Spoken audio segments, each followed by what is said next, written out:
আদা যদি 200 টাকা কেজি হয় তাহলে 500 গ্রামের দাম কত? জানি না।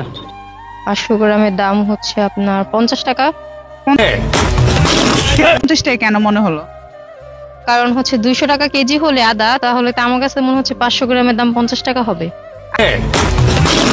আপনি শিওর?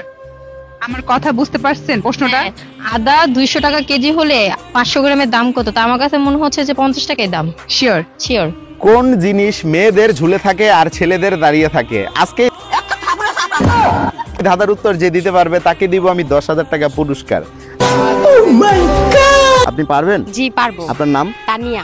তানিয়া, আপনার কাছে প্রশ্ন, মানে আমি যে প্রশ্নটা করছি সেটা হচ্ছে কোন জিনিস ছেলেদের দাঁড়িয়ে থাকে আর মেয়েদের ঝুলে থাকে? আপনি যদি বলতে পারেন আপনি পাবেন নগদ 10,000 টাকা পুরস্কার, ঠিক আছে? ঠিক আছে। আর দর্শক আপনাদেরকে বলছি, আপনারা যদি এই ধাঁধার উত্তর দিতে পারেন দ্রুত। বাংলাদেশের জাতীয় খাবারের নাম কি? জাতীয় খাবার মাছ বাদে বাংলাদেশের জাতীয় খাবার কি? ইলিশ মাছ। ইলিশ কি জাতীয় খাবার? ইলিশ তো জাতীয় মাছ। বাসে মাতে বাঙালি, মাছে ভাতে বাঙালি। শিওর? শিওর।